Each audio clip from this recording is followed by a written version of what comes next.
Untuk menunaikan zakat fitrah, maka kalau baca riwayat Bukhari, pertama dia kewajiban yang melekat kepada setiap muslim yang mampu. Laki-laki, perempuan, besar, kecil, hamba sahaya sekalipun atau orang yang merdeka, dia wajib untuk mengeluarkan zakat. Besarannya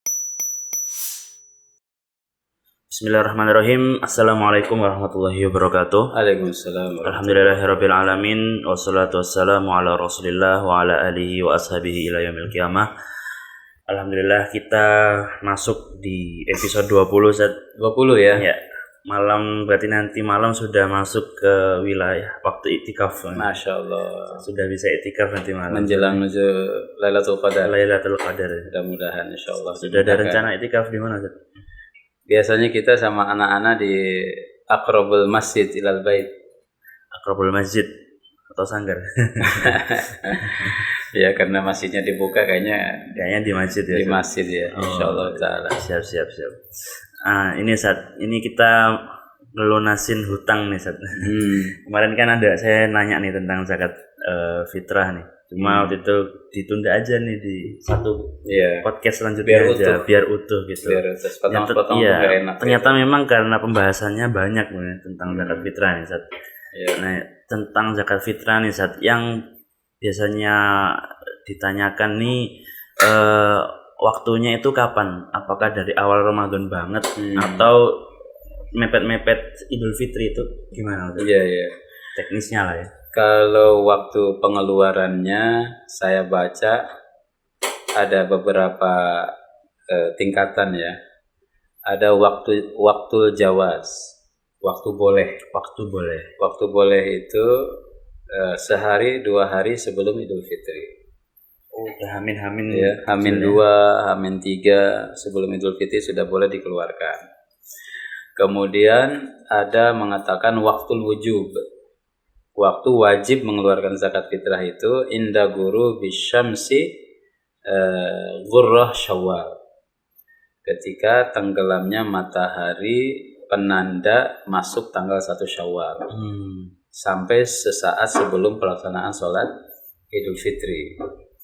Kalau baca literatur fatwa-fatwa belakangan, katanya zakat fitrah sudah bisa ditunaikan dari sejak tanggal 1 Ramadan bahkan. Oh, sudah bisa. Itu lebih melihat kepada maqasid ya. Maqasid zakat itu tuhratan lis-shaimin wa tu'matan lil masakin, pembersih bagi orang-orang yang puasa dan juga sebagai pemberi bekal kepada orang-orang miskin untuk menjalani Ramadan. Hari ini hari corona, banyak orang kesulitan finansial, kesulitan uang, akses pekerjaan, maka fatwa ini melihat kepada maslahat. Nampaknya maslahatnya boleh ditunaikan sedari awal Ramadan untuk membekali orang-orang yang kurang mampu tadi betul. Melewati Ramadan. Bayangin aja begini, Indonesia penduduk 260 juta, Muslim 86% ya, atau 87%. Kalau misalkan 87% dari 260 berapa puluh ratus juta itu? 190. Bisa 100-an lebih, katakanlah 150 juta. 150 juta ini muslim, kalau semuanya katakanlah potong yang miskinnya katakanlah setengahnya. Ya kan? Simpelnya begitulah, setengahnya miskin, setengahnya mampu. Berarti 75 juta kali 2,5 kilogram beras. Itu berapa ratus banyak ton ya yang bisa dihimpun tuh. Benar Ustaz. Dari zakat fitrah. Tapi yang lebih ngeri lagi nanti kalau ngitung, ini pemasok berasnya siapa ini? Oh iya. Artinya bohirnya ya. Iya. Yang punya modal untuk nyiapin beras guna dimanfaatkan untuk zakat fitrah. Karena besar angkanya. Besar sekali. Iya benar. Jadi sisi ini Islam melihat memang ibadah dalam Islam itu ada dimensi vertikal, ada juga dimensi horizontal. Benar. Termasuk zakat ya. Iya. Dimensinya bukan hanya ibadah tapi juga ada dimensi sosial. Nah, itu tadi kan dari waktu ya Ustaz. Nah, dari tata cara pelaksanaannya nih, terutama benda atau harta apa Zat yang bisa dipakai untuk menunaikan zakat fitrah ini Zat? Untuk menunaikan zakat fitrah, maka kalau baca riwayat ya riwayat Bukhari, pertama dia kewajiban yang melekat kepada setiap muslim yang mampu. Laki-laki, perempuan, besar, kecil, hamba sahaya sekalipun atau orang yang merdeka, dia wajib untuk mengeluarkan zakat. Besarannya 2,5 kilo atau 3,5 liter ya. Apa yang mesti dikeluarkan? Qutu yaumihi, bahan pokok makanannya dia. Kalau ini nanti jadi kias itu. Kalau di hadis Rasul ya di zaman Nabi zakat itu dikeluarkan berbentuk kurma, gandum ya, zabib ya, anggur yang dikeringkan. Makanan sehari-hari. Karena mereka biasa mengkonsumsi itu. Nah, mungkin kalau digeser ke Indonesia yang menjadi makanan harian bukan hal seperti itu ya. Beras, ketemu korma kan kita kadang bulan puasa doang. Iya. Tapi ketemu setiap hari nasi. Iya, korma 3 pakai nasi. Baru kenyang. Baru kenyang ya. Nah, mungkin di sini ya makanan pokok beras 2,5 liter, 2,5 kilogram atau 3,5 liter.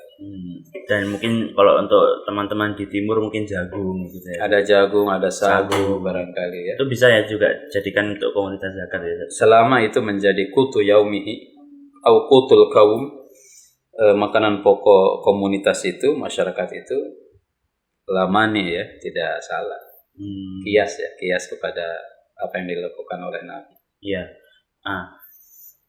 Setelah kita bayar zakat nih atau mungkin menyalurkan lewat lembaga tertentu begitu. Nah, ini disalurkannya itu untuk siapa yang atau untuk pertama mungkin untuk orang kurang mampu di kampung sekitar kita atau mungkin kita kenal orang yang nggak mampu tapi jauh nih ya. Nah, itu prioritasnya sudah apa? Pertama di hadis dijelaskan zakat fitrah itu tu'matan lil masakin. Tu'matan. Jadi makanan bagi orang miskin supaya hari raya tidak ada yang sedih. Hari raya tidak ada yang merana. Hari raya semuanya bersukaria, tidak ada yang berduka cita. Mestinya begitu tuh hari raya itu. Apalagi kalau bisa mudik ya. Nah, entah nih, makanan banyak tapi sedih. Iya. Ini nggak jauh dari kampung. Makanannya video call. Video call. Jadi fokus miskin. Miskin di mana? Miskin di tempat tinggalnya. Miskin di tempat tinggalnya. Kemudian nanti ada fatwa yang mengatakan apabila di tempat tinggalnya orang-orang miskin sudah tercukupi, maka boleh namanya istirad az-zakat ya. Ekspor zakat misalkan kita lihat nih di Palestina ya. Bukan hanya miskin, udah miskin rumahnya dibongkar lagi sama si Zionis. Terblokade lagi. Blokade double. Pertama blokade Israel dari 2006, yang kedua blokade corona. Oh iya. Ya, jadi hisar ala hisar. Hisarun ala hisarin ya. Nah, mereka tentu sangat butuh ya. Mereka sangat butuh. Kemudian juga mungkin di Afrika Tengah kemiskinan karena kekeringan dan lain sebagainya. Tapi fokus utama di wilayah di mana kita tinggal. Di wilayah kita tinggal. Nanti itu sebagai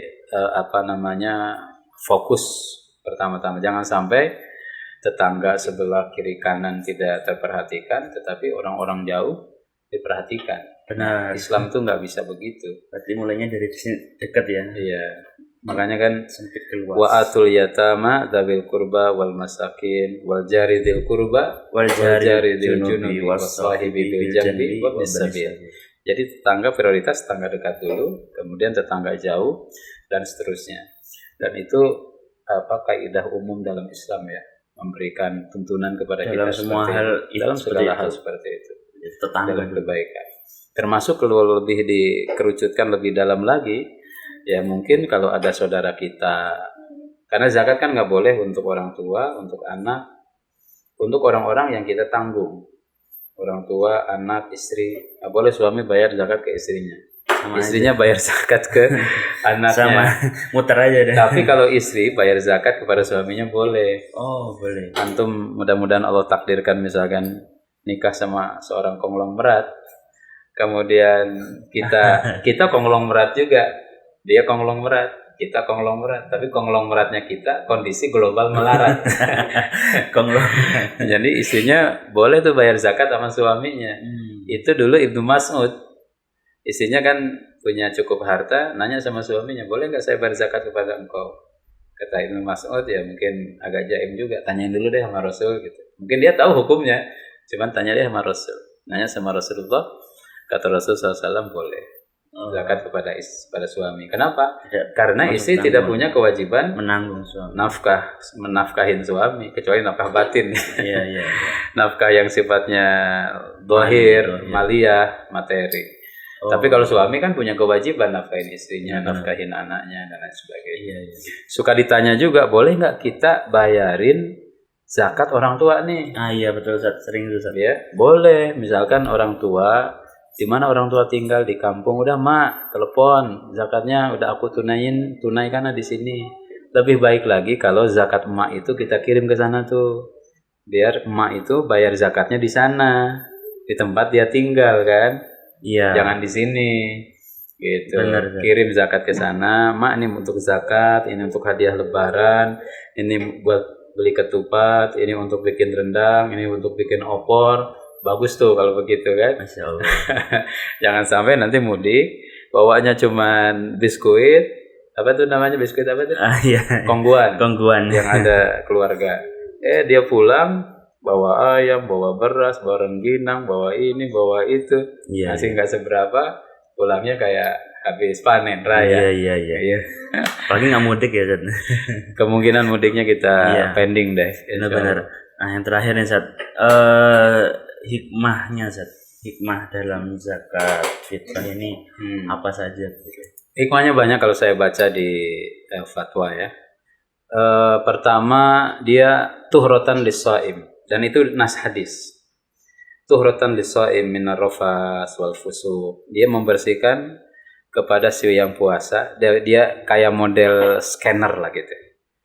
Ya, dia puasanya udah bagus, tapi mungkin kadang ada ini ya, virus-virus nih, omongan nggak terkendali, pandangan, keinginan. Nah itu zakat fitrah itu nge-scan virus-virus itu, membersihkan. Kemudian yang kedua, ada dimensi sosialnya.